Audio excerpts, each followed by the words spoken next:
Respetando la puntualidad de todos, comenzamos. Buenas noches, estimados participantes. Gracias por su asistencia y puntualidad. Bienvenidos al segundo y último encuentro síncrono del periodo 25-12 para la unidad curricular Neuropsicología Clínica, sección R1. Quien les habla, la profesora y tutora Yosbeli Vázquez. El objetivo de este espacio de aprendizaje es recordarles la dinámica de funcionamiento de la asignatura, su estructura y un breve resumen teórico de las unidades 2, 3 y 4. Recordemos que este periodo inició el pasado miércoles 10 de diciembre y culmina el domingo 28 de noviembre, lo cual significa, como les señalé en la sesión anterior, que tenemos muy poco tiempo para conocer lo extenso y complejo del desarrollo teórico de esta unidad curricular. En función de lo planteado, tengamos presente que neuropsicología clínica es una unidad curricular que está organizada en 4 unidades de competencias. En la primera actividad síncrona nos enfocamos principalmente en conocer la unidad 1. En esta conoceremos las unidades 2, 3 y 4. Como ustedes ya saben, la evaluación de esta unidad curricular constará de 2 cuestionarios que cada uno tiene un valor del 50%. El cuestionario número 1 tiene como propósito evaluar las unidades 1 y 2. El cuestionario número 2 tiene como propósito evaluar las unidades 3 y 4. De esta manera, es necesario indicarles que ambos cuestionarios deben realizarlos antes de la fecha señalada. Es decir, que tienen hasta el día 28 de diciembre a las 11:59 para realizar sus evaluaciones. Para la realización de los mismos, ya tienen los distintos materiales disponibles en los recursos de consulta. Los que me escribieron para solicitar el libro ya se los envié, así como el banco de preguntas y respuestas, más el material teórico que está bastante condensado, que se les está suministrando a través de estas actividades síncronas. Ahora, entrando ya en materia, conozcamos en qué consiste teóricamente la unidad 1 para que tengan la base al momento de dar respuestas a estos 2 cuestionarios. La unidad 2 tiene como objetivo estudiar las sedes neurológicas del comportamiento y su dinámica en la conducta para la identificación de sus efectos en el individuo. Los núcleos temáticos que comprenden esta segunda unidad son el estudio de las sedes neurológicas del comportamiento y su dinámica en la conducta para la identificación de sus efectos en el individuo. Por tanto, conoceremos el sistema de activación reticular ascendente, el sistema límbico, las emociones, los neurotransmisores y el lóbulo orbital frontal. Vamos a comenzar conociendo qué hacen los distintos lóbulos. Recordemos que en la sesión anterior les expliqué que el cerebro está dividido en distintos lóbulos, que son 4, y estos, cada uno, tiene una función en particular. Con respecto al lóbulo frontal, este tiene como objetivo encargarse del control ejecutivo, la toma de decisiones, la planificación, la atención, el lenguaje, memoria de trabajo, la personalidad y lo que se denomina insight, que es ese proceso del darse cuenta y tener conciencia del comportamiento. Esto a su vez incluye la regulación emocional e inhibición de los impulsos. Igualmente, es el encargado de decidir la conducta motora apropiada en cada caso. Otras de las funciones específicas del lóbulo frontal está relacionado con el razonamiento. Esto incluye el procesamiento simple y complejo de la información, que a su vez incluye la lógica, el razonamiento, el juicio, la toma de decisiones y la creatividad. Por otra parte, dentro del lóbulo frontal están implicados funciones para que permiten la comprensión social. El lóbulo frontal controla la comprensión e internalización de las normas sociales y ayuda a determinar lo que se debe y no se debe hacer o decir en situaciones sociales. Está en esta zona del lóbulo frontal implicado lo que se denominan las funciones ejecutivas. Estas funciones ejecutivas están altamente relacionadas con lo que es el autocontrol y la inhibición, así como la atención y la memoria de trabajo.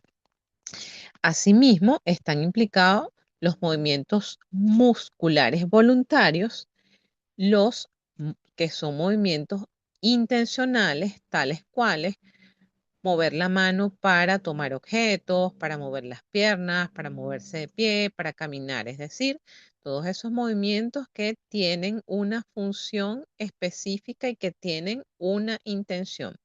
El lóbulo frontal también contiene el área del cerebro que controla los músculos que se utilizan para hablar.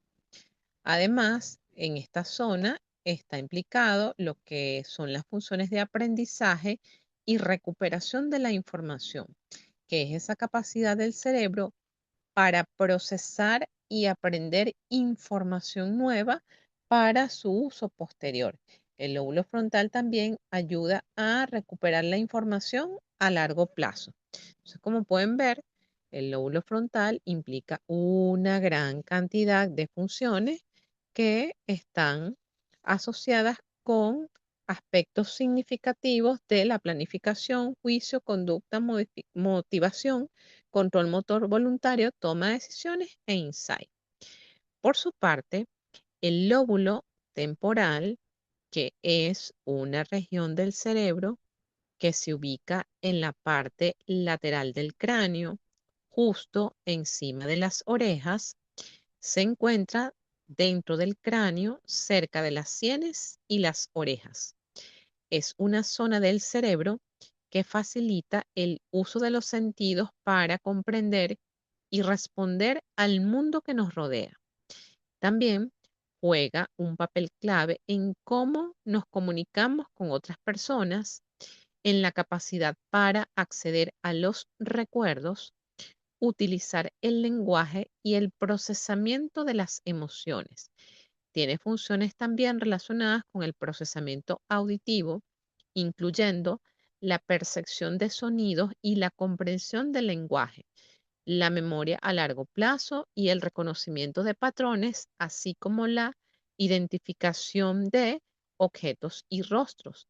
Está implicado en las funciones cognitivas como la memoria episódica, el reconocimiento facial y el procesamiento del lenguaje. Las conexiones entre los sentidos, la memoria, las habilidades lingüísticas y las emociones son elementos claves para la supervivencia de cualquier ser humano.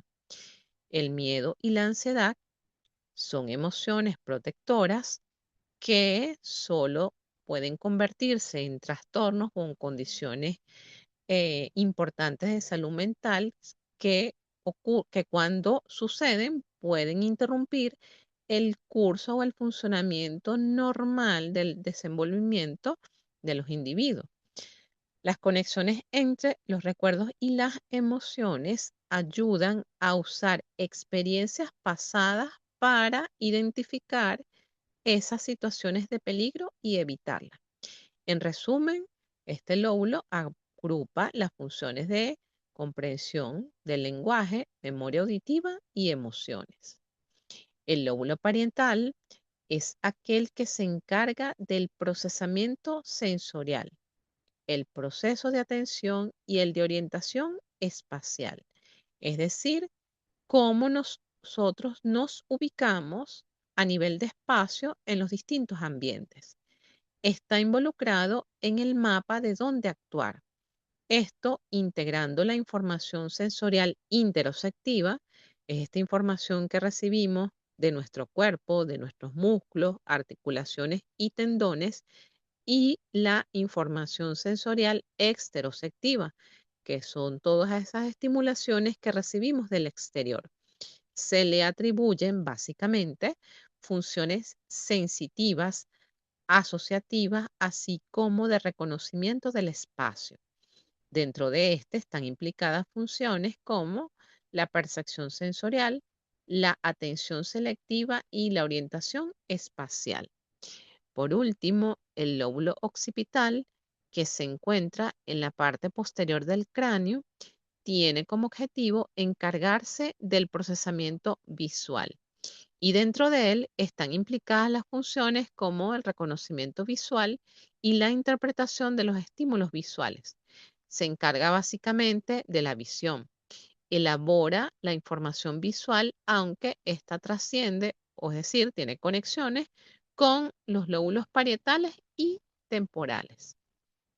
Refrescando otras estructuras cerebrales importantes que tenemos está el cerebelo. Esta es la estructura que está encargado de la coordinación motora, el equilibrio y el aprendizaje motor.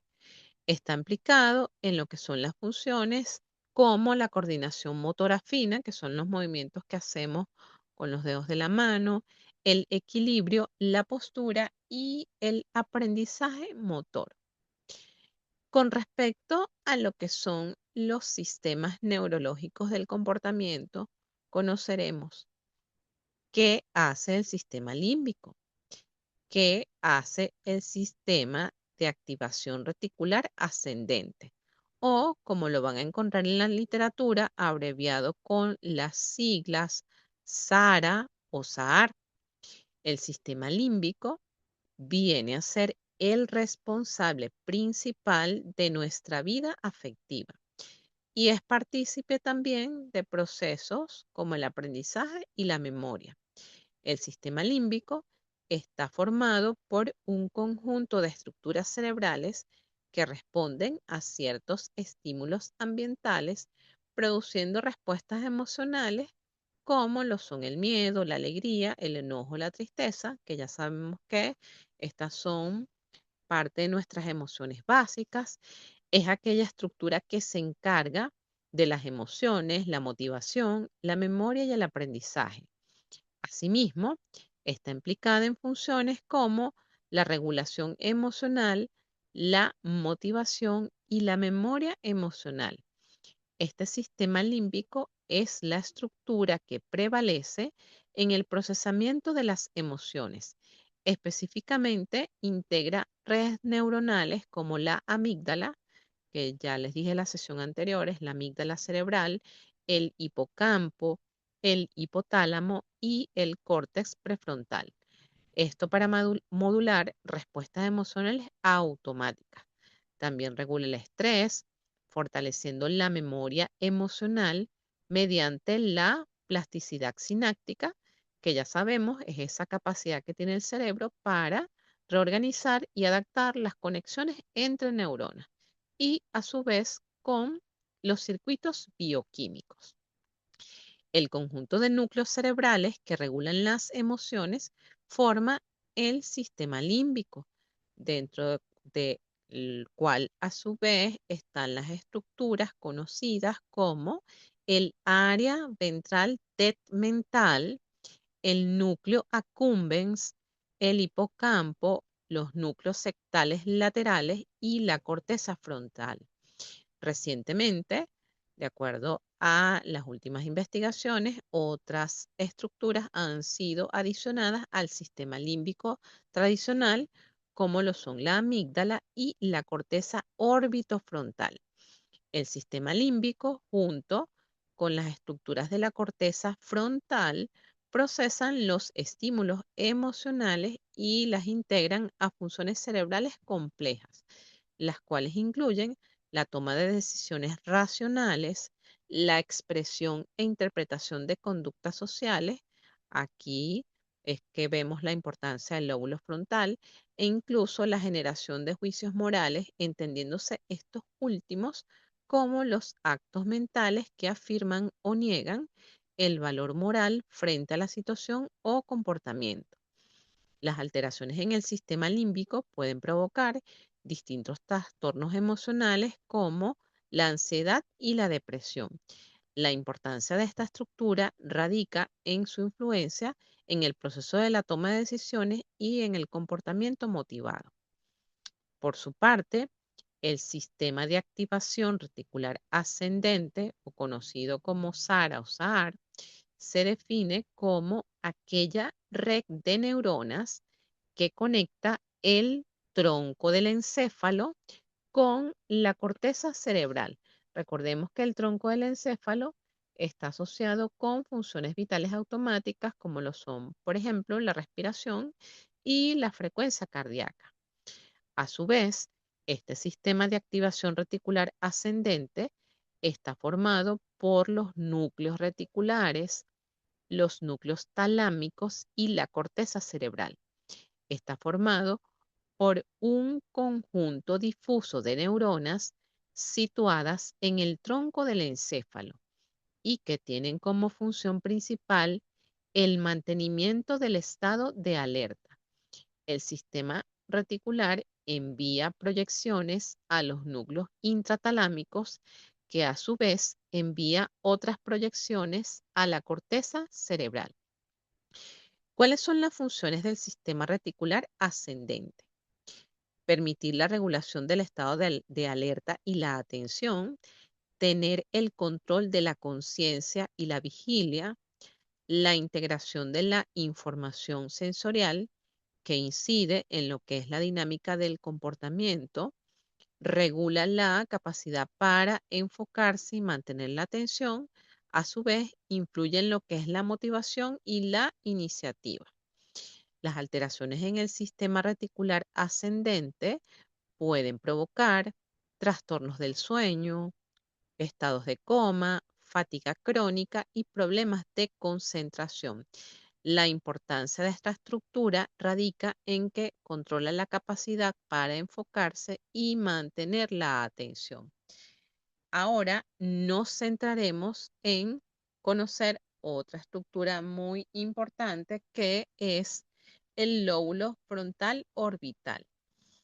Esta es una región cerebral que está ubicada en la corteza prefrontal. Lo van a encontrar en la literatura también con las siglas CPF. Se encuentra en la parte frontal del lóbulo frontal, justo detrás de la frente.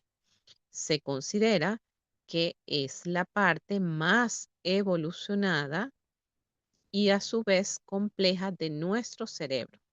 De hecho, es una de las últimas zonas de nuestro cerebro que termina de madurar. Se dice que esta corteza prefrontal termina su proceso madurativo alrededor de los 25 años. Por eso las nuevas investigaciones han reportado, junto con las teorías del desarrollo, que precisamente las decisiones que se toman hasta los 25 años van a estar marcadas todavía por la impulsividad propia de la inmadurez de esta zona y por supuesto del proceso de desarrollo adolescente con la búsqueda de identidad y todos los procesos emocionales asociados a esta etapa del desarrollo. La corteza, perdón, el lóbulo frontal orbital a su vez está formado por la corteza prefrontal dorsolateral, que es la región del cerebro involucrada en la toma de decisiones y la planificación, y por la corteza prefrontal ventromedial, que está encargada de la regulación emocional y la toma de decisiones emocionales. La corteza orbitofrontal se refiere a la porción ventral del lóbulo frontal que se encuentra en la fosa craneal anterior. recubriendo el techo de la órbita ósea. Forma parte de la corteza prefrontal del lóbulo frontal e incluye las áreas de Brockman 10, 11, 12, 13 y 14, que ya sabemos que esto tiene funciones relacionadas con el lenguaje, a diferencia de otras áreas de la corteza prefrontal. La corteza orbitofrontal recibe proyecciones específicamente del núcleo magnocelular medial del tálamo medio dorsal. Está estrechamente relacionada con el bulbo y el tracto olfatorio. Estas estructuras recorren el surco olfatorio que separa el giro recto del giro orbitario medial de la corteza orbitofrontal. Recibe e integra información procedente de todas las modalidades sensoriales, el gusto, el olfato, somatosensitivo, auditivo y visual, así como información sensitiva visceral y motora visceral. La corteza orbitofrontal funciona como parte de diversas redes cerebrales. Tiene conexiones recíprocas directas con regiones del lóbulo temporal, como la amígdala, la corteza orbital, el hipocampo y otras regiones corticales, como lo es la corteza cingulada, el núcleo caudado, el hipotálamo y el área tegmental ventral. Por lo tanto, la corteza orbitofrontal desempeña un papel importante en la modulación del comportamiento motivacional, emocional y social. ¿Cuáles son las funciones del lóbulo frontal orbital? Incide también en lo que es el procesamiento emocional, social y en la regulación del comportamiento impulsivo, en la toma de decisiones y en la resolución de problemas. En la dinámica del comportamiento influye en la regulación de la capacidad para controlar los impulsos y gestionar las emociones. Influye en lo que es la empatía y la comprensión social.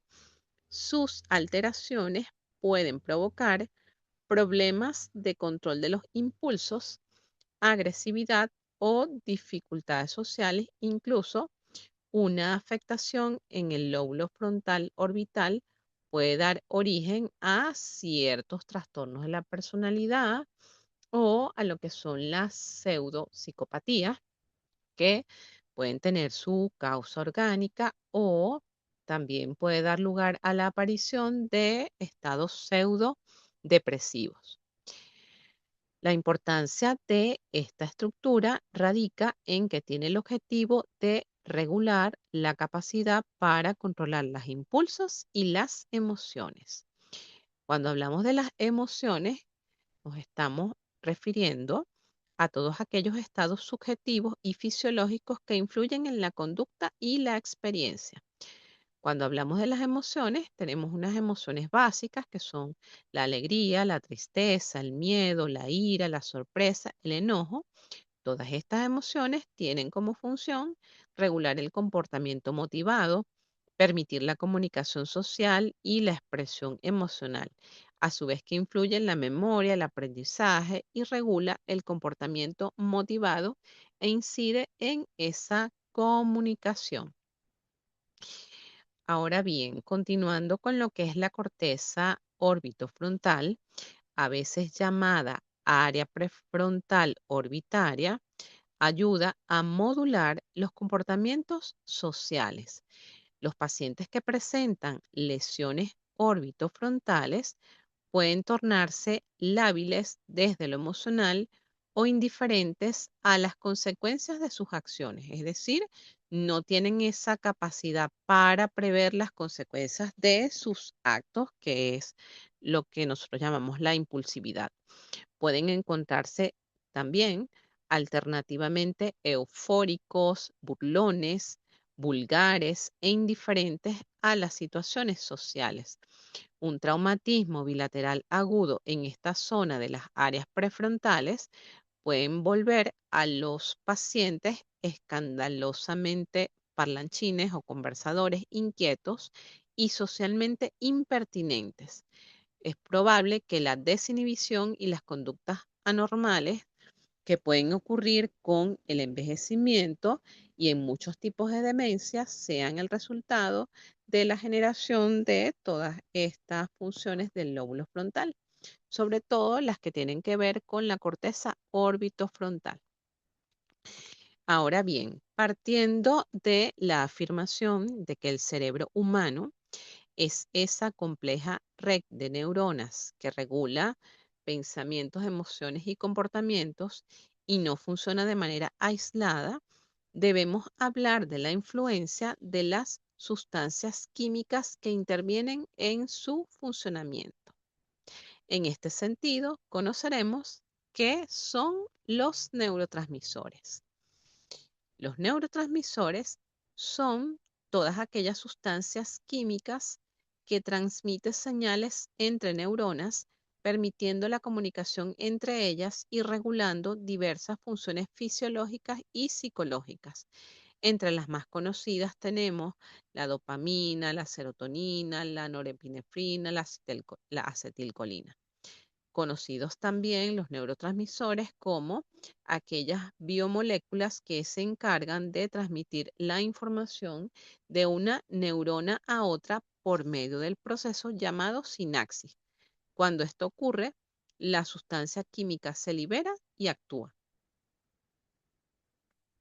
Los neurotransmisores también se definen como aquellas moléculas esenciales que van a permitir la comunicación neuronal y el funcionamiento del sistema nervioso. Su síntesis está mediada por diversas enzimas que convierten precursores metabólicos en neurotransmisores funcionales. Las alteraciones en estas enzimas pueden derivar en trastornos neurológicos y psiquiátricos, lo que hace que su estudio sea fundamental para la comprensión de condiciones como la depresión, la ansiedad, el trastorno bipolar, entre otros. Conocer estas sustancias es fundamental para entender también cómo trabaja la mente y cómo funciona nuestro cerebro. ¿Cuáles son las funciones de estos neurotransmisores? De manera general, inciden en lo que es la regulación del estado de ánimo, la motivación, el control de los movimientos, la coordinación. A su vez que influyen en los procesos de atención, concentración, control del dolor, regulación del sueño y la vigilia, así como regulación del mecanismo del apetito y la saciedad. Si nosotros recordamos la caracterización que hacen los manuales diagnósticos, en especial el DSM-5 y el DSM-5 revisado acerca de la mayoría de los trastornos, podemos ver que en cada uno de ellos hay algunos déficits o alteraciones en algunas de estas sustancias conocidas como neurotransmisores. Vamos a hablar ahora de algunos ejemplos de esta relación entre neurotransmisores y emociones.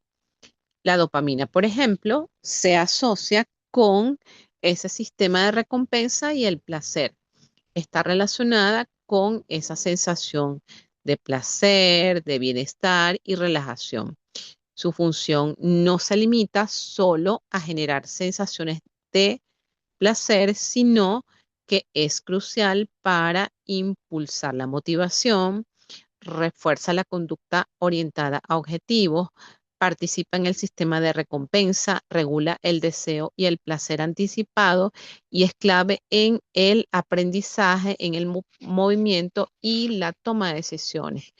Recuérdense que la dopamina, estos contenidos de muy divulgado en redes sociales, es ese mecanismo que se activa cuando nosotros vemos, por ejemplo, redes sociales, tenemos entonces esa producción constante de dopamina que va a reforzar ese sistema de recompensa que hace que queramos estar constantemente recibiendo ese placer, porque es una actividad que hiperestimula esta parte que produce la dopamina. Ahora bien, la serotonina es aquella sustancia que controla la temperatura corporal, El sueño, el deseo sexual, regula el estado de ánimo, el mecanismo de ansiedad y la regulación del apetito. Es conocido como el regulador del estado de ánimo y el bienestar. Es esencial para mantener un estado de ánimo positivo y un sentido general de bienestar en nuestras vidas. Es un neurotransmisor esencial para la regulación del pensamiento, influenciando la flexibilidad cognitiva, la toma de decisiones y el procesamiento emocional. Su acción principal ocurre en la corteza prefrontal y el sistema límbico, modulando la manera en que la información es procesada y evaluada. Investigaciones recientes muestran que niveles adecuados de serotonina favorecen la adaptabilidad mental, permitiendo transitar entre diferentes perspectivas y estrategias, mientras que su deficiencia puede generar rigidez cognitiva, indecisión y patrones de pensamiento, que si nosotros nos vamos a la clínica, esta rigidez cognitiva, la indecisión, esa dificultad para poder transitar entre perspectivas y estrategia está comprometida en los estados depresivos. El circuito córtico estriado talamo-cortical es particularmente sensible a la serotonina y está implicado en el control de la rumiación mental. Cuando los niveles de serotonina son bajos, la hiperactividad de este circuito puede dar lugar a pensamientos intrusivos y obsesivos que son muy frecuentes en trastornos como el trastorno obsesivo compulsivo y la depresión, como les acabo de mencionar. Asimismo, su influencia en la amígdala y el hipocampo permite la regulación del sesgo emocional en el pensamiento, favoreciendo un equilibrio entre racionalidad y emoción. Por ejemplo, dentro de lo que es el tratamiento farmacológico, entonces para los estados de depresión están los inhibidores de la recaptación de serotonina que van a estimular la producción de esta sustancia de manera adecuada para poder regular el estado de ánimo de esa persona que tenga los síntomas clínicos de depresión. La norepinefrina está relacionada con la atención y el estrés y está encargado de aquellas respuestas de lucha-huida. La disfunción de la norepinefrina puede contribuir a los síntomas del trastorno por déficit de atención con hiperactividad, los episodios depresivos y la ansiedad. La acetilcolina está involucrada en la regulación del movimiento, la memoria y la atención. Esta sustancia facilita la plasticidad sináptica, que es la capacidad para fortalecer o debilitar conexiones entre neuronas en función de la experiencia. Regula la capacidad para retener la información, almacenarla y recuperarla en el momento necesario. La noradrenalina es un neurotransmisor que desempeña un papel fundamental en el mantenimiento del estado de alerta, la regulación del estrés, la motivación y el procesamiento emocional. Funciona o es denominado la hormona del estrés. Se le considera como el impulso de alerta y la atención. Es esencial para mantenernos alertas, concentrados y listos para enfrentar los desafíos diarios. La melatonina es un neurotransmisor que se produce en la glándula pineal. Incide en la regulación del ciclo sueño-vigilia, así como en la sincronización de los ritmos biológicos del cuerpo. Es esencial para el logro de un descanso adecuado y una buena salud en general. Su disfunción puede incidir en la aparición de trastornos del sueño y los trastornos degenerativos. Las endorfinas son aquellos neurotransmisores que regulan el dolor e inciden en los mecanismos de bienestar emocional. Se consideran como los analgésicos naturales del cuerpo. Son nuestros aliados naturales para sentirnos bien y superar los momentos difíciles. Por ejemplo, la depresión se ha asociado con alteraciones tanto en la serotonina como en la norepinefrina. La ansiedad con alteraciones en la serotonina y GABA. ¿Qué es GABA? Esto es el nombre abreviado del ácido gamma aminobutírico que reduce la actividad neuronal. Esta es una sustancia inhibitoria que reduce el nivel de excitación de las neuronas. Se le conoce como el calmante natural del cerebro y es esencial para mantener un equilibrio saludable en el cerebro y promover una sensación de tranquilidad y bienestar. Contribuye al control motor y la visión. En los trastornos del estado de ánimo se han encontrado alteraciones en la dopamina y en la serotonina. Cuando nosotros hablamos de la dinámica de la conducta y el comportamiento, nos estamos refiriendo a toda esa interacción entre todos los sistemas, es decir, todo aquello que permite la coordinación y la comunicación entre todos los sistemas neurológicos. A su vez, incide en el mecanismo que ya lo hablé en la sesión pasada, conocida como plasticidad cerebral, que no es más que aquellos cambios que se producen en la estructura y en la función cerebral debido a la experiencia. A su vez, esta plasticidad cerebral está facilitada por el establecimiento y la formación de todas estas conexiones neuronales. El desarrollo cerebral se refiere a la maduración y al crecimiento cerebral en las diferentes etapas de la vida. Ahora bien, ¿cuáles son los efectos en el individuo? Las alteraciones cognitivas inciden en las dificultades en los procesos de atención, memoria, lenguaje y aprendizaje. Las alteraciones emocionales producen cambios en el estado de ánimo, en la motivación y en la expresión o regulación de las respuestas emocionales. Por su parte, las alteraciones motoras producen alteraciones en la coordinación motora y en el equilibrio. Y las alteraciones en el área de la personalidad van a producir cambios en la personalidad y en el comportamiento social. De acuerdo con esta explicación, estamos viendo que todas estas estructuras cerebrales inciden en todos y en todas las funciones mentales y estas funciones mentales cuando tienen un desempeño óptimo permiten un funcionamiento adecuado en el individuo en todas sus áreas. Cuando se producen las alteraciones en el ámbito cognitivo, emocional, motor y de la personalidad, sabemos que van a estar asociados dificultades en todos estos procesos y en todas las funciones mentales. De allí radica la importancia de conocer todas estas redes neuronales desde la neuropsicología clínica. Ahora bien, desde el punto de vista clínico, conocer todos estos aspectos es importante. ¿Por qué? Porque esto incide en lo que es el proceso que vamos a ver después de diagnóstico, tratamiento y rehabilitación. Cuando hablamos de diagnóstico en neuropsicología clínica, nos estamos refiriendo a poder evaluar psicológica y neuropsicológicamente las funciones mentales. Esto con el objetivo de identificar si hay presencia de lesiones o trastornos neurológicos. Desde el punto de vista del tratamiento, que es posterior al diagnóstico, se deben realizar intervenciones específicas para mejorar estas funciones cerebrales que están afectadas o alteradas.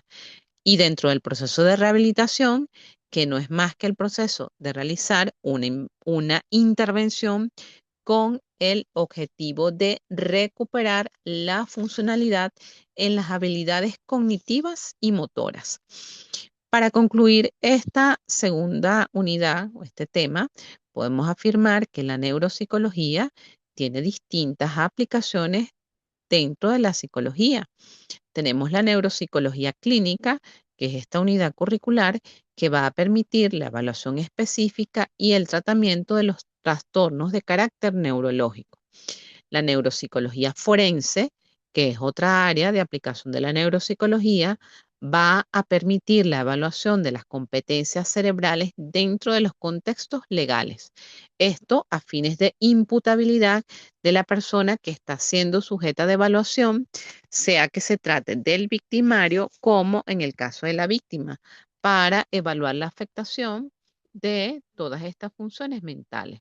La neuropsicología del desarrollo, que se encarga de estudiar el desarrollo del cerebro en las distintas etapas del ciclo vital.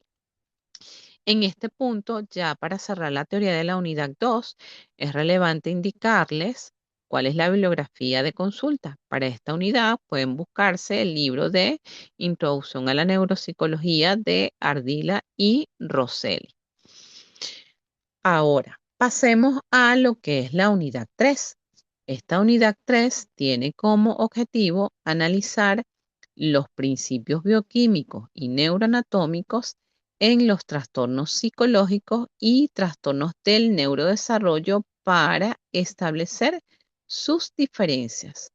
Profundizaremos en los núcleos temáticos de ello a través de conocer los principios bioquímicos y neuroanatómicos de los trastornos de ansiedad, los trastornos del estado de ánimo, los trastornos de la conducta alimentaria, los trastornos del sueño, los trastornos de la personalidad, los trastornos del neurodesarrollo y los trastornos neuropsicológicos.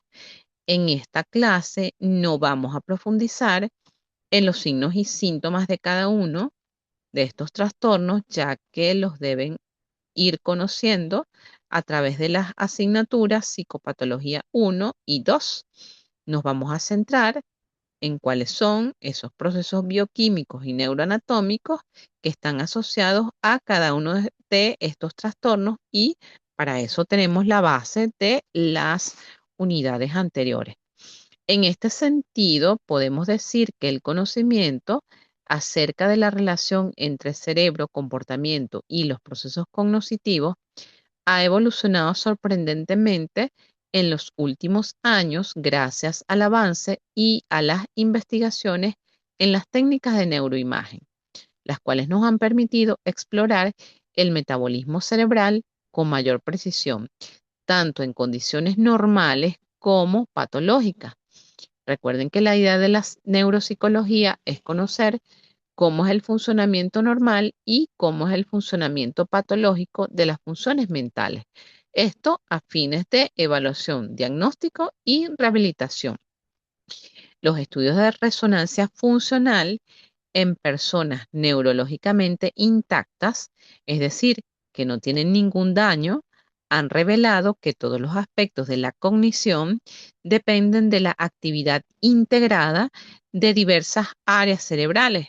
Por eso han escuchado que los distintos sistemas tienen estructuras similares o comparten estructuras similares o ciertas funciones son realizadas por distintas áreas cerebrales.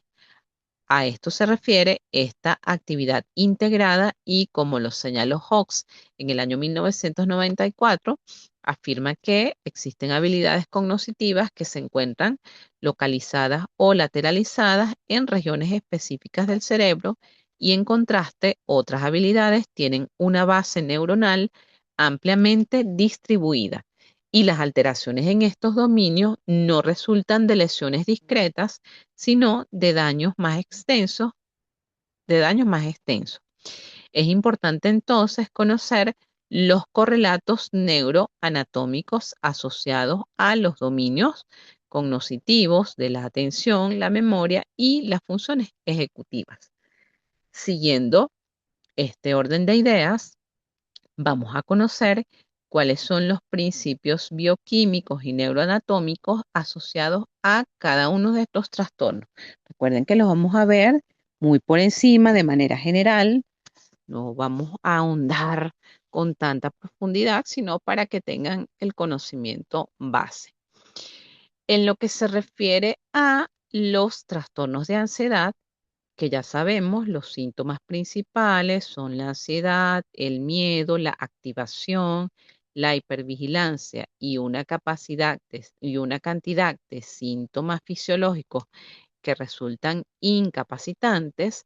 Los neurotransmisores que están implicados en este trastorno son la serotonina, el GABA, la dopamina y la norepinefrina.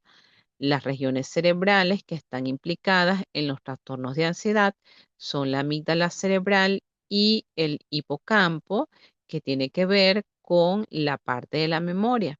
Por eso, dentro de los trastornos de ansiedad, podemos ver que una de las áreas afectadas es la parte de la memoria a corto plazo. También está implicada la corteza prefrontal y el encéfalo. ¿Cuáles son los mecanismos bioquímicos asociados?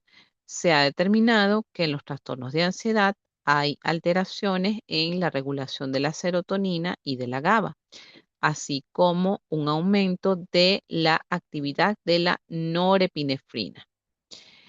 Con respecto a los trastornos del estado de ánimo, que ya sabemos, los síntomas están enfocados en estado de ánimo deprimido, en las manías, si hablamos de el trastorno bipolar, que es el aumento de la conducta motora, irritabilidad, cambios frecuentes de humor, trastornos del sueño, trastornos de la actividad como hiper o hiperactividad, anedonia, que es esa incapacidad para experimentar placer. ¿Cuáles son los neurotransmisores asociados a estos trastornos del estado de ánimo? La serotonina, la norepinefrina y la dopamina. ¿Cuáles son esas regiones cerebrales inmersas en los trastornos del estado de ánimo? Una vez más, el hipocampo, la amígdala, la corteza prefrontal y el núcleo accumbens. ¿Cuáles son los mecanismos bioquímicos implicados? En los trastornos del estado de ánimo, las investigaciones han determinado que hay alteraciones en la regulación de la serotonina y la norepinefrina, que casi siempre también está asociado a periodos de ingesta compulsiva de alimentos combinadas con purgas. Los trastornos del apetito, como los trastornos compulsivos de ingestas de alimento, están también en comorbilidad junto con estos trastornos del estado de ánimo, en los trastornos de los neurotransmisores que están asociados a los trastornos de la conducta alimentaria son la serotonina, la dopamina y la norepinefrina. Una vez más, podemos ver que las regiones cerebrales asociadas a estos trastornos en la conducta alimentaria es el hipotálamo, la amígdala, la corteza y el núcleo accumbens, están también de la mano de los trastornos del estado de ánimo. Recuerden que desde la psicopatología se habla de lo que es el concepto de comorbilidad y casi siempre en los trastornos del estado de ánimo hay comorbilidad con los trastornos de la conducta alimentaria. Entonces, tanto los trastornos del estado de ánimo como los trastornos de ansiedad pueden estar presentes en esa condición. Por tanto, desde el punto de vista químico, hay alteraciones entonces en la regulación de la serotonina, la dopamina y la disfunción en las vías de recompensas.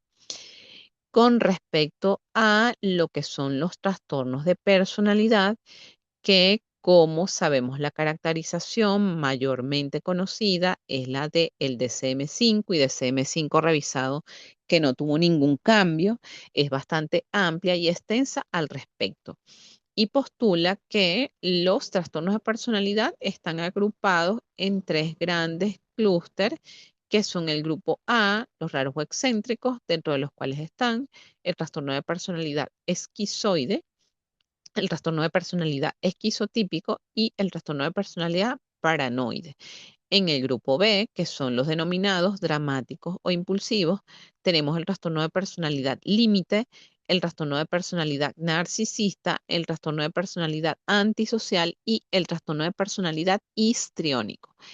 En el grupo C, que son los ansiosos, tenemos el trastorno de personalidad evitativo, el trastorno de personalidad dependiente y el trastorno de personalidad obsesivo-compulsivo, que no es el TOC.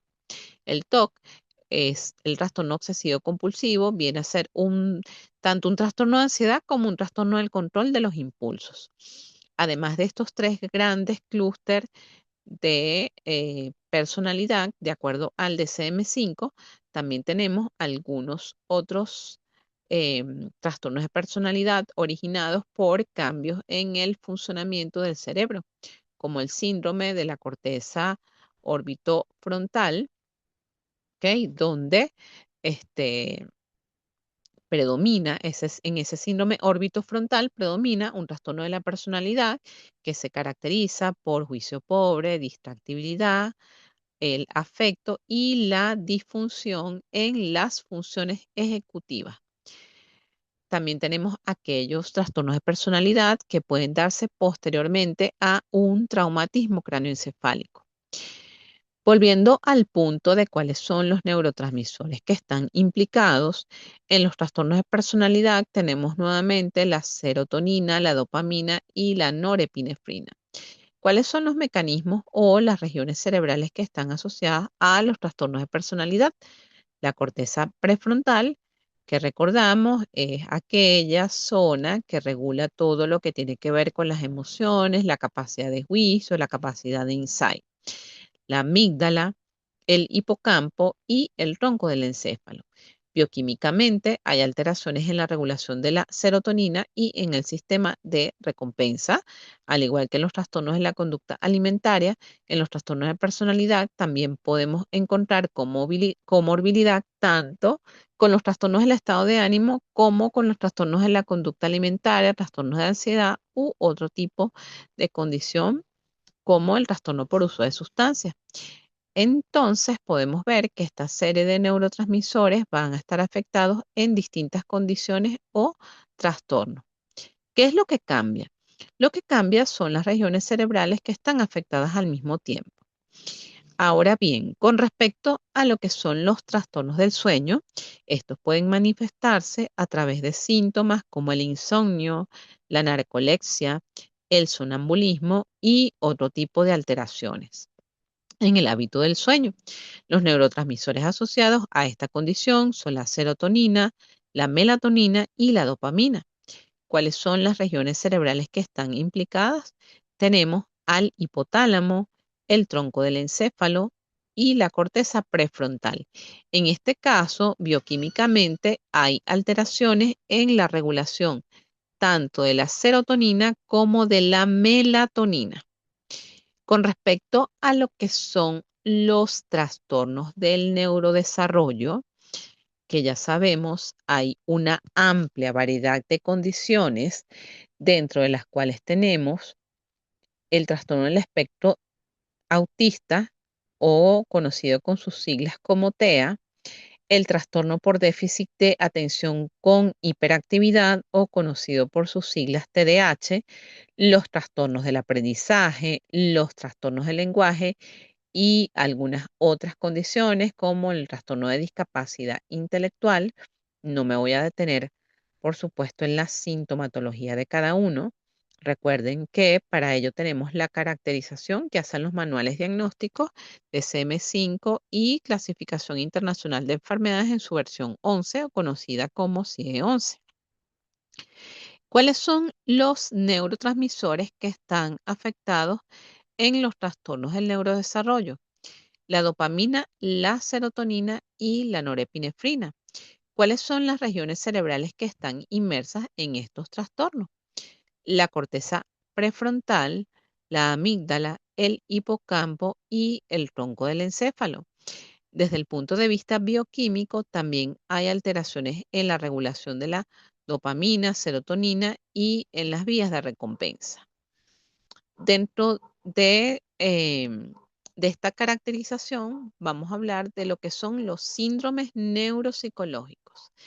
Los síndromes neuropsicológicos se refieren a todos aquellos trastornos cognitivos comportamentales que se observan en caso de patologías cerebrales y muy específicamente en las áreas corticales de asociación, dentro de los cuales tenemos los síndromes de atención, la afasia, donde hay dificultad en la expresión del lenguaje, la alexia, que es la incapacidad para poder reconocer las grafias de las letras, la agrafia, que tiene que ver con la dificultad en la escritura, la acalculia, con dificultad en hacer cálculo, la agnosia, dificultad en el reconocimiento visual, la apraxia, que es dificultad para realizar habilidades manipulativas, la amnesia, que tiene que ver con la pérdida o disminución de la capacidad de memoria, el síndrome disejecutivo, que tiene que ver con alteraciones en el lóbulo prefrontal,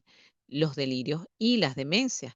Las demencias, acuérdense que es dificultad en ese proceso de memoria, también por disminución en esa capacidad para memorizar. Dentro de las demencias, la mayormente conocida es la demencia tipo Alzheimer, donde además hay un deterioro progresivo de todas las funciones mentales asociados con el proceso de memoria. Es importante destacar que todos estos trastornos son complejos y de carácter o de etiología multifactorial. Es decir, no existe un solo factor que lo cause, sino que hay distintas causas y distintos orígenes que pueden dar lugar a estos tipos de trastornos que ya hemos mencionado y que la neurobiología es solo una parte de la ecuación, pero que para nosotros los psicólogos es importante conocerlos porque nos va a permitir, a través de la evaluación neuropsicológica, poder conocer si un área está afectada, pues por donde podría apuntar el diagnóstico, perdón, por la zona donde está afectada, por allí podría apuntar el diagnóstico. Disciplinas como la psicología, la sociología, la medicina también juegan un papel importante en esta comprensión y tratamiento de estos trastornos. Las nuevas tendencias de investigación dan cuenta de la importancia de cómo el contexto ambiental y el contexto sociocultural inciden e influyen en la mejoría de estas condiciones o en el agravamiento de estas condiciones. Por eso, no podemos aislar solamente los conocimientos de la psicología y la neuropsicología, sino que también la neuropsicología implica una integración de las distintas disciplinas. Es importante que para esta unidad puedan revisarse la sinopsis de psiquiatría realizada por los autores Sadot y Kaplan, así como los manuales de psicopatología, que el más conocido o el que mayormente es usado como referencia, al menos en la universidad, es el de Sandy, Belloc y Ramos. Esto es material de psicopatología. Estos materiales son referencia para varias unidades curriculares. Con respecto a la última unidad, dentro de la cual se tiene como objetivo el diseño de programas de rehabilitación neuropsicológicos orientados a mejorar la calidad de vida e integración sociolaboral en el paciente, conoceremos de manera breve cuáles son o cómo son los programas de rehabilitación desde una perspectiva neuropsicológica, dentro de las cuales tenemos que considerar cómo es la evaluación, cuáles son los tests y las pruebas neuropsicológicas mayormente utilizadas y cómo es ese plan de intervención neuropsicológica. El diseño de programas de rehabilitación neuropsicológica implica varios pasos claves para mejorar esa calidad de vida y la integración sociolaboral de los pacientes. ¿Por qué hablamos de calidad de vida? Porque la alteración de las funciones mentales inciden y alteran de manera negativa la calidad del funcionamiento del paciente. Porque hablamos de integración sociolaboral, porque la mayoría de estas condiciones pueden generar situaciones o estados incapacitantes, sobre todo aquellas que tienen que ver con la afectación de la memoria, que reduce esa capacidad de funcionamiento en la vida cotidiana.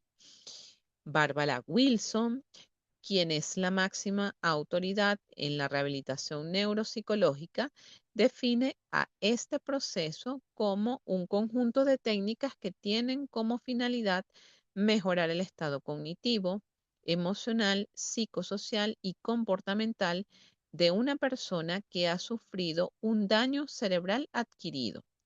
Otra finalidad de la rehabilitación neuropsicológica es permitir a las personas con alteraciones cerebrales conseguir un óptimo nivel de bienestar. Esto para reducir el impacto de sus déficits cerebrales en las actividades de la vida diaria y para ayudar a retomar, en la medida de lo posible, a sus actividades previas al daño cerebral.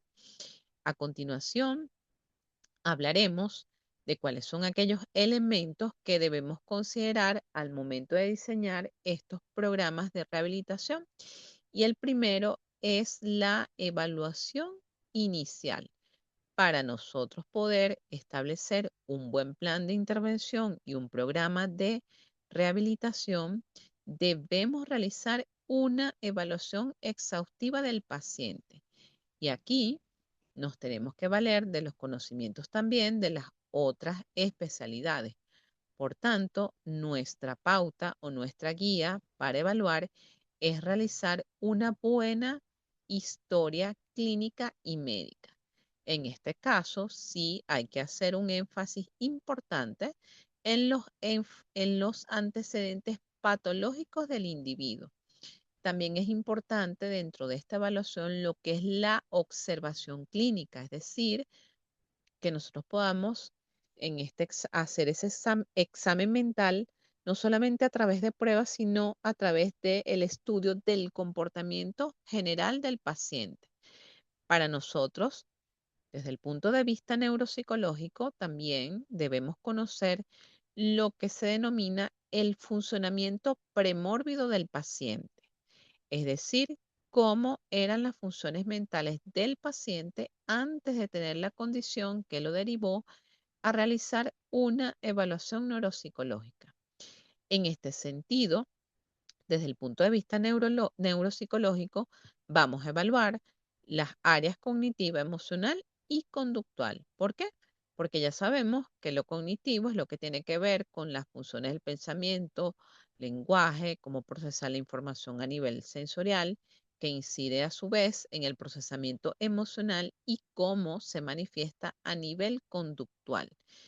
Cuando hablamos de la evaluación funcional, debemos estar en la capacidad de identificar cuáles son esas actividades cotidianas que la persona puede realizar de manera independiente y cómo están o cuán comprometidas están sus habilidades sociales.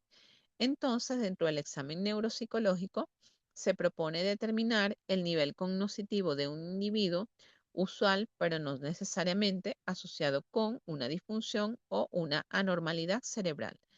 Aunque existen diferentes enfoques y procedimientos, el objetivo fundamental es siempre el mismo, es decir, poder identificar cómo está el funcionamiento cognitivo, emocional y conductual.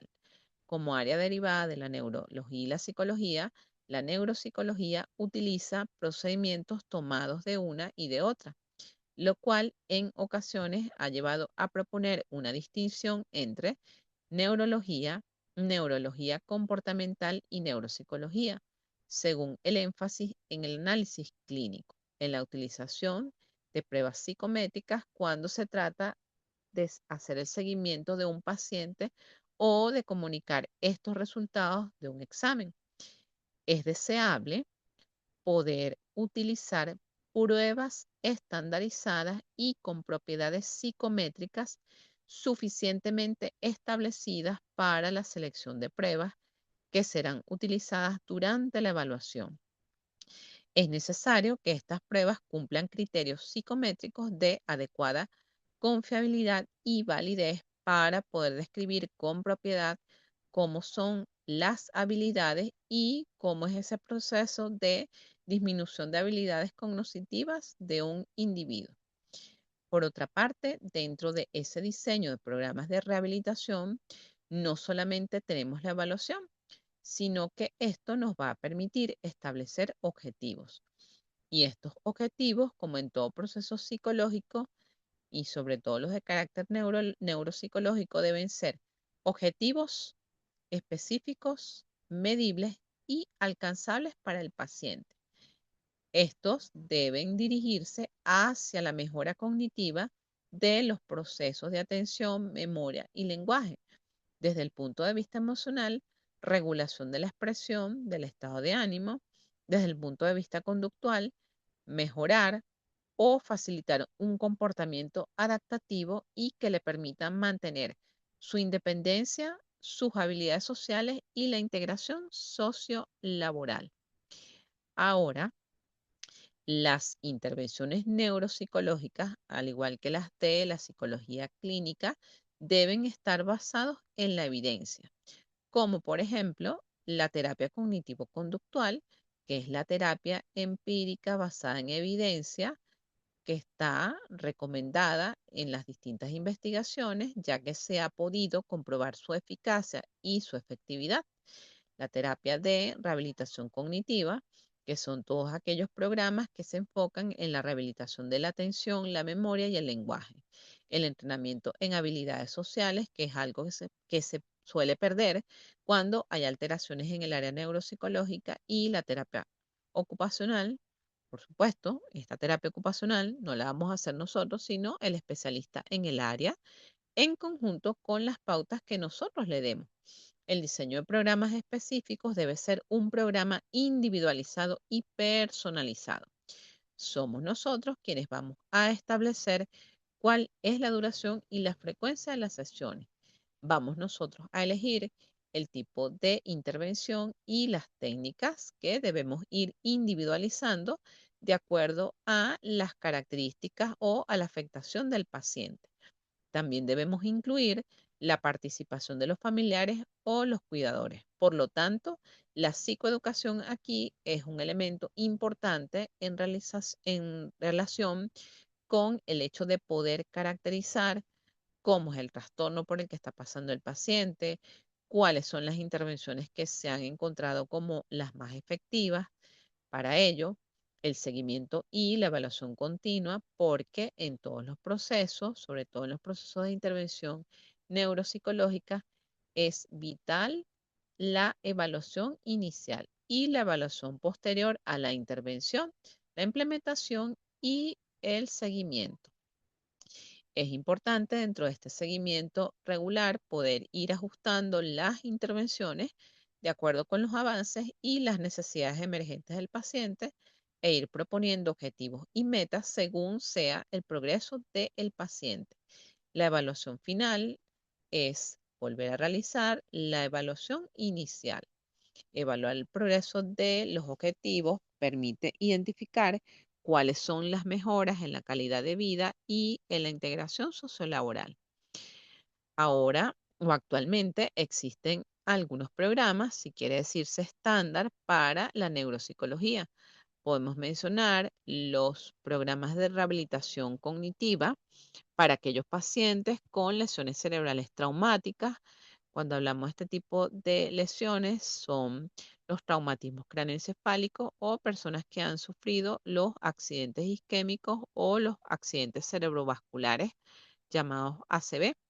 Tenemos los programas de la terapia cognitivo-conductual para pacientes con trastornos de ansiedad, los programas de entrenamiento en habilidades sociales para pacientes con el trastorno del espectro del autismo, entre otros. ¿Cuáles son los recursos y materiales de los cuales nos valemos? Pues tenemos los manuales de terapia neuropsicológica, las pruebas y escalas de evaluación neuropsicológica, los software de rehabilitación neuropsicológica y la colaboración o la integración con otros profesionales de la salud.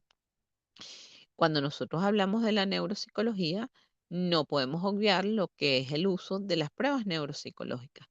En los recursos de consulta, yo les dejé un material donde pueden profundizar en la caracterización y mayores detalles de cada uno de ellas, más allá de las que voy a mencionar acá. ¿Cuáles son algunas de las pruebas neuropsicológicas mayormente utilizadas a nivel clínico? Vamos a comenzar por esta, que la deben ver ustedes en psicopatología, que es el examen mínimo del estado mental o conocida por sus siglas MMSC.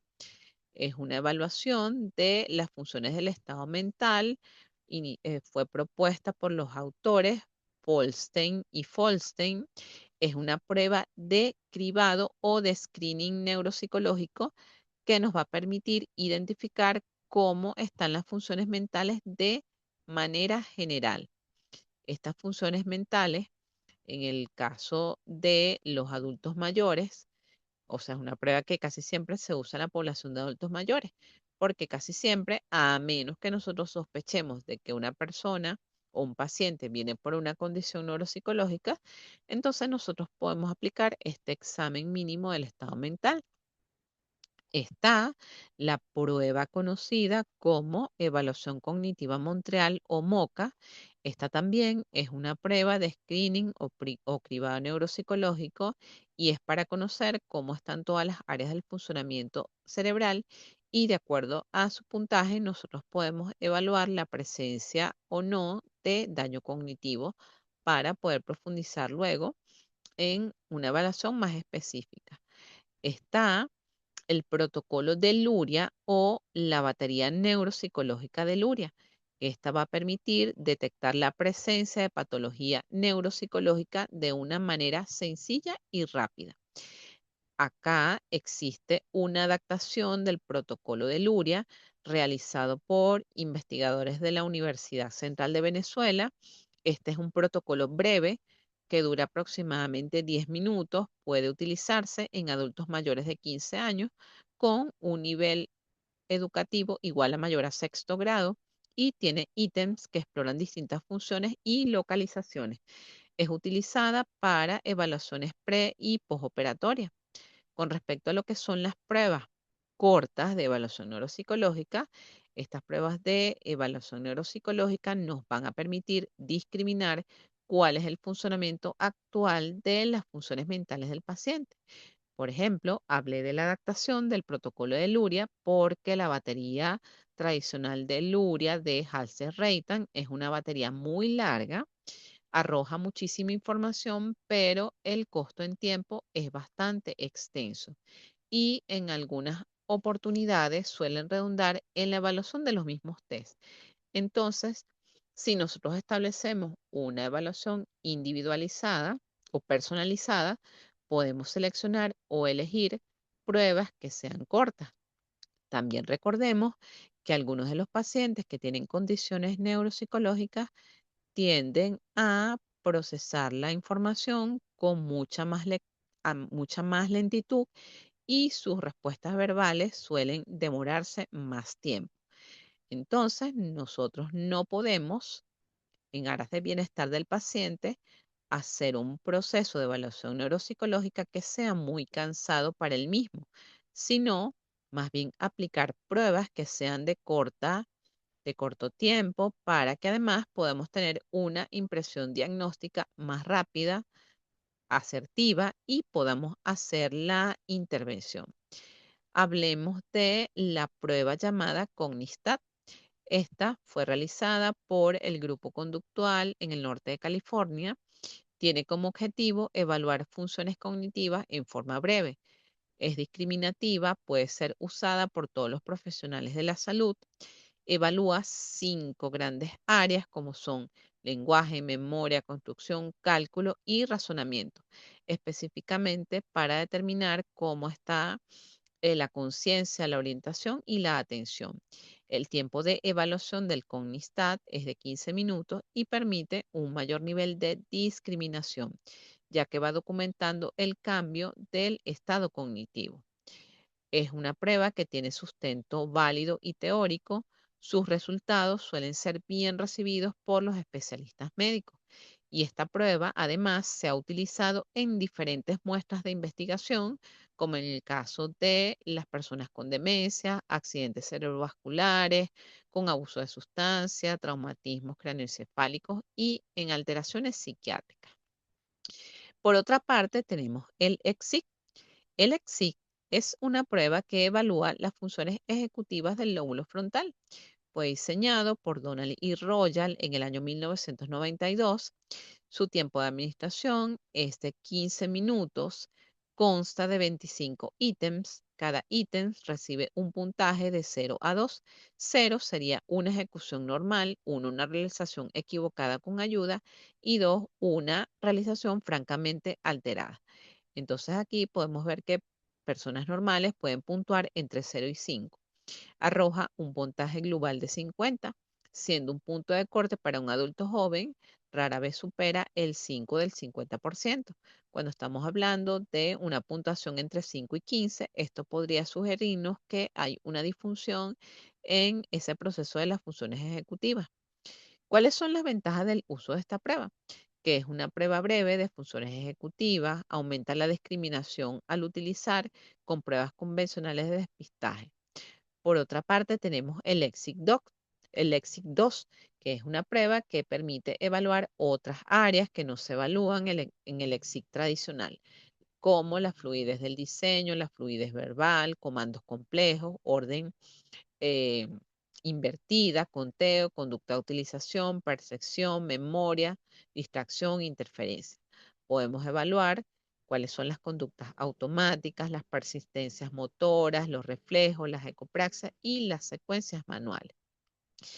Existen otras pruebas como el NeuroSig, el PNCE, que algunos le llaman el miniluria. Es utilizada a partir de los 18 años, se utiliza en condiciones como las demencias tipo Alzheimer, la corea de Huntington, el Parkinson, los trastornos craneoencefálicos y lesiones como los accidentes cerebrovasculares. Esta prueba tiene dos partes. La primera parte evalúa orientación, memoria, nominación del lenguaje, comprensión y praxis constructiva. La parte 2 evalúa funciones mucho más sofisticadas para evaluar la presencia de alteraciones en el lóbulo frontal. Estamos viendo aquí que todas estas pruebas tienen como fin evaluar específicamente cuáles son todas esas funciones mentales. También tenemos el dibujo del reloj. Ese dibujo del reloj también está integrado en lo que es el MoCA, la evaluación cognitivo-Montreal, que, cuya instrucción consiste en pedirle al paciente que dibuje un reloj que marque cierta hora. Se evalúa cómo dibuja ese círculo, cómo ubica los números y de acuerdo a ello, esto nos puede señalar si hay alteraciones en las funciones ejecutivas. El Stroop, que es el test de los colores, este test evalúa aquellas funciones ejecutivas que también tienen que ver con los procesos de atención, específicamente la atención y la memoria selectiva.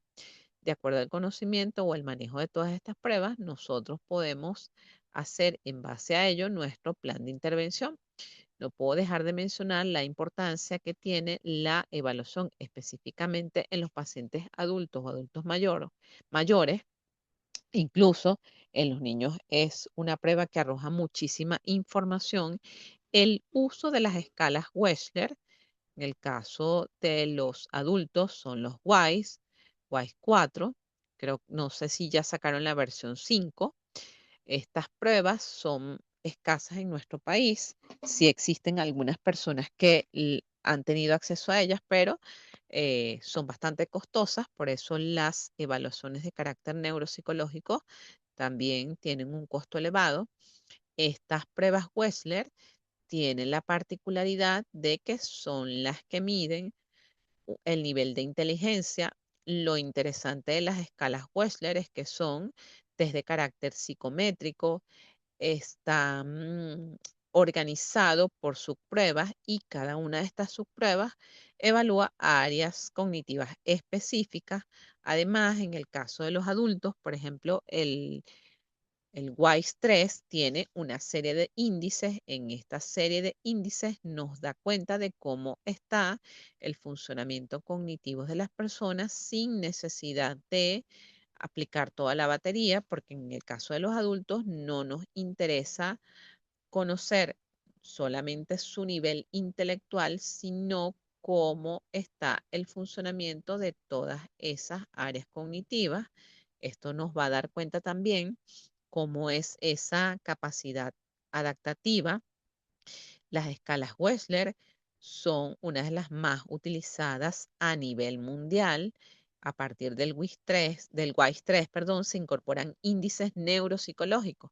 Estos índices neuropsicológicos implican que no vamos a aplicar toda la batería completa, sino podemos identificar cómo está el procesamiento de la información a fines de nosotros hacer un perfil que nos permita describir tanto las fortalezas como las debilidades a nivel cognitivo, pero con fines de intervención. algunas puntuaciones nos pueden arrojar diferencias entre lo que es el coeficiente intelectual verbal y el coeficiente intelectual manipulativo. Se puede sacar el índice de deterioro cognitivo, podemos ver cómo está la inteligencia fluida, cómo está la inteligencia cristalizada. Cuando hablamos de este índice de deterioro es porque nosotros podemos ver cuáles son esas funciones mentales que se mantienen, es decir, las cuales no tienen ningún tipo de alteración y las que no se mantienen, es decir, aquellas áreas que han resultado afectadas. Em, no voy a extenderme aquí tampoco en las características de esta prueba. Sería interesante que ustedes ahonden en esta información y en lo que indica cada uno. Es muy útil para hacer las evaluaciones neuropsicológicas en niños. Da muchísima información, más información que el Reven. Em, Finalmente, es importante que tengamos presente que el avance de las neurociencias va a un ritmo acelerado, ya que la tecnología, el progreso científico de las ciencias del comportamiento, el uso de la inteligencia artificial día a día proponen nuevas técnicas y teorías para entender cómo es el funcionamiento cerebral y los procesos que se aplican en su evaluación y rehabilitación, por lo cual el clínico debe realizar una constante actualización para ir de la mano con los avances de esta apasionante relación entre el funcionamiento cerebral, la conducta, la cognición y la subjetividad humana. Espero que toda esta información, que yo sé que es bastante densa, compleja, les haya sido muy útil. Tengamos presente que cada evaluado, cada paciente es único y requiere un enfoque personalizado. Con esta descripción y explicación teórica, damos por culminado este segundo encuentro síncrono para la unidad curricular Neuropsicología Clínica. Un gusto haberles acompañado como su tutora. Muchas gracias por su atención. Que tengan mucho éxito en sus evaluaciones. Este es el momento para hacer sus preguntas, comentarios. Pueden hacer uso del chat, pueden hacer uso del micrófono.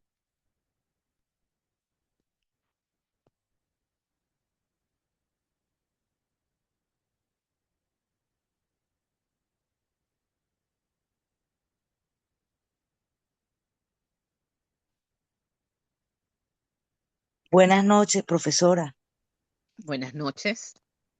Primero, bueno, quiero felicitarla por la clase. De verdad que esta materia es muy, muy extensa, pero usted la da con una dinámica y una pasión espectacular. Y me encantaron Gracias. la paleta de colores de las láminas, de verdad, mi profe.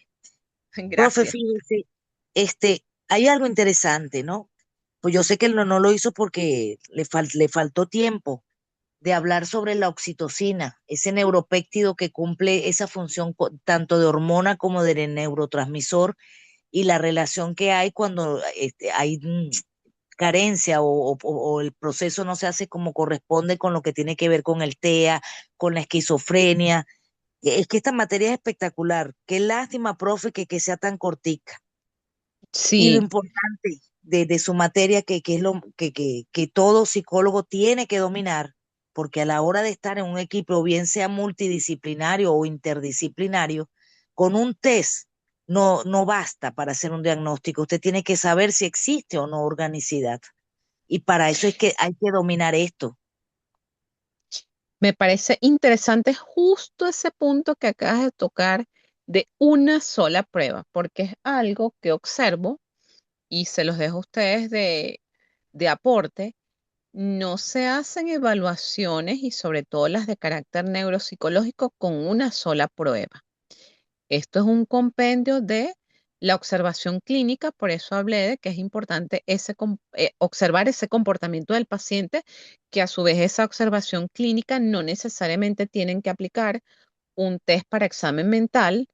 Si lo aplican, mucho mejor, van a tener más insumos, van a tener una batería de test, vamos a decir básicos, No lo mencioné aquí, pero es importante que ustedes manejen al pelo, porque además es una prueba muy sencilla, el test estáltico visomotor de Bender, porque allí van a Es evaluar correcto. no solamente la organicidad, sino rasgos de personalidad en el paciente. Para mí, en toda mi experiencia clínica, y siempre se los digo a los estudiantes, a los estudiantes de psicología, incluso a los papás, si esta prueba a mí me da organicidad y yo te digo que tienes que ir al neurólogo, ten por seguro que va a salir algo en su evaluación neuropsicológica porque esa prueba es maravillosa para detectar esa organicidad cerebral.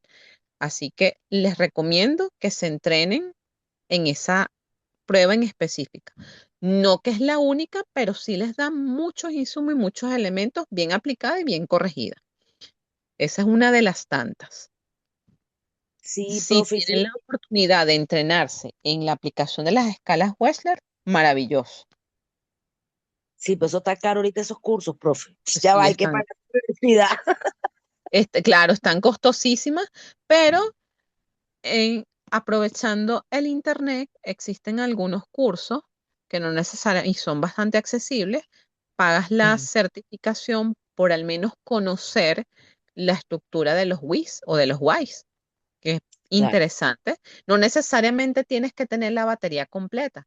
Si ustedes aplican, en el caso de los que trabajen con niños o con adultos, aplicar la batería del índice de comprensión verbal, esa es una, una herramienta que te puede dar muchísima información, pero no solo para conocer la edad, no, para conocer más o menos el tipo de razonamiento que tiene esa persona, cómo está su vocabulario, cómo ha estado su escolaridad, al menos cuando yo aplicaba inicialmente, cuando comencé a ser psicólogo, el WIGR que se aplicaba en aquella época, la mayoría de los niños salían muy por debajo.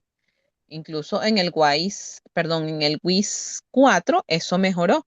Yo supongo que ahora, con todo este revuelo del contexto que tenemos a nivel sociocultural, eso va a ser algo que impacte en el nivel de inteligencia de los niños y que está afectando además a nuestros adultos mayores. Porque, bueno, una población mal alimentada, por supuesto, es una población cuyo cerebro va a envejecer más rápido. Además que nosotros tenemos un factor que no nos ayuda a nivel mundial, no solo es Venezuela, que es el estrés. O sea, el estrés, y no hablé tampoco de eso, daña lo que es la reserva cognitiva. Es decir, tú te puedes alimentar, tú puedes tener tu calidad de sueño, tú puedes hacer ejercicio, pero si tú no gestionas el estrés, eso va a tener un impacto en negativo en el desarrollo de tu cerebro y de esa plasticidad. Como bien dijo usted, pues interesante esta asignatura que a mí me encanta darla porque me encanta el área y desde que me inicié en la psicología fue una de mis áreas de interés en esta carrera. Sí, ¿Alguna? profe, bueno, quería cerrar con algo importante que lo dicho por usted, que tiene lo que tiene que ver con el eje de intestino-cerebro.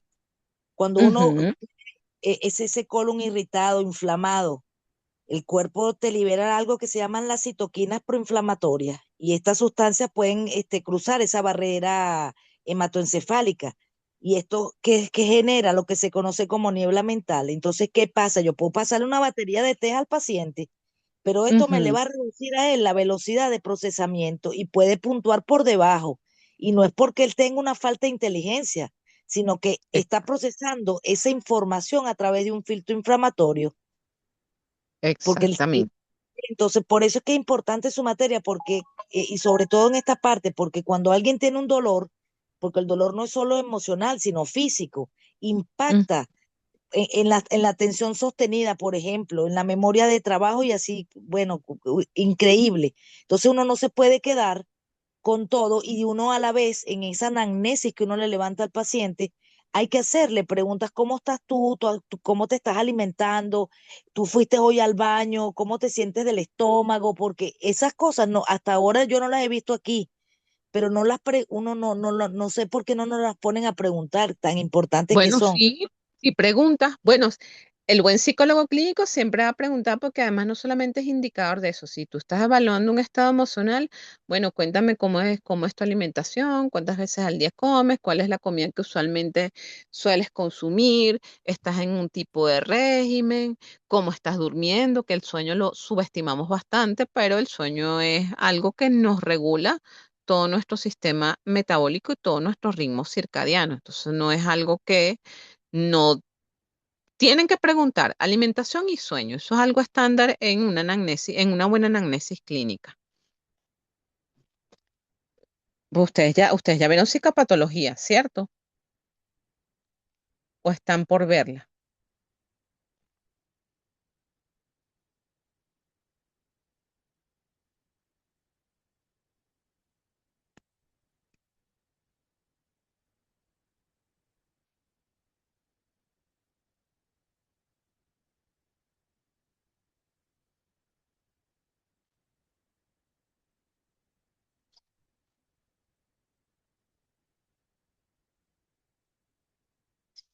Pregunta Tamara desde el punto de vista bioquímica, ¿qué se le da la desregulación o la carencia? Bueno, no es carencia, sino bajos niveles de norepinefrina, dopamina y serotonina.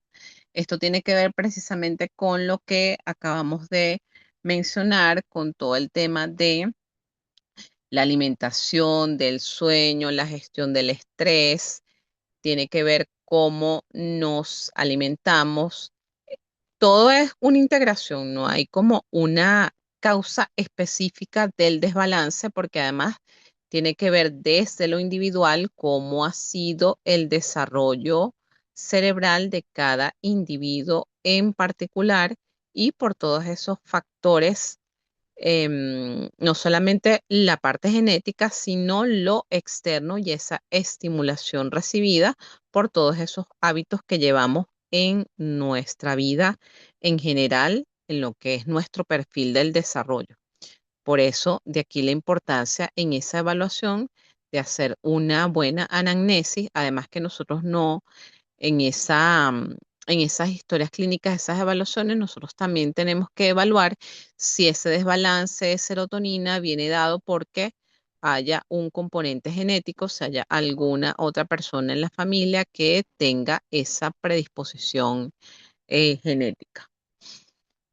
¿Alguna otra duda, comentario, reflexión? Bueno, profe, yo quisiera comentarle y a ver si usted tiene chance, cuando tenga el tiempo, métase en una plataforma y ve a los compañeros también que se llama Coursera. Ahí Ajá. hay un, ahí hay un curso, profesora, que yo lo amé, que se llama Neuroeconomía. Ujú, Entonces se lo recomiendo porque enfocan muchísimo y hablan del núcleo de accumbens, cómo él se ilumina con las tomografías y cómo en esos estudios, este, en las resonancias y eso, se ilumina y están haciendo en los estudios. ujú. Las personas que tienen mucho dinero, bueno, tienen siempre el núcleo de accumbens activado. Y bueno, Qué también, interesante. y sí, es severísimo. Yo que bueno, empezó a darme así en la frente. Yo sé que no queda ahí, ¿no? Pero yo actívate, actívate. Y entonces hay que activar la oxitocina que también hace que cuando uno gasta, cuando uno compra, eso te sube los niveles de oxitocina, pero Saiyajin, que uno se siente súper feliz. Claro, y está activado el sistema de recompensa, que es lo que genera la adicción. Porque adicción es a las compras, al sexo, a las drogas, a las redes. El sistema es el mismo, solo que son diferentes maneras de estimular.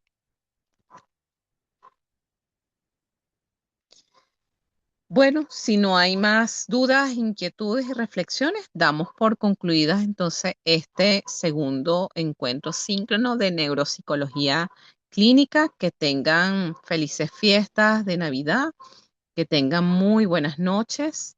Aprovechen el material que se les está dando. Se les invita a, bueno, gracias por la recomendación de neuroeconomía y tomar en cuenta para los próximos grupos el tema de la oxitocina. Recuerden que esta clase va a tener su grabación disponible en el foro de anuncios para que la vuelvan a escuchar.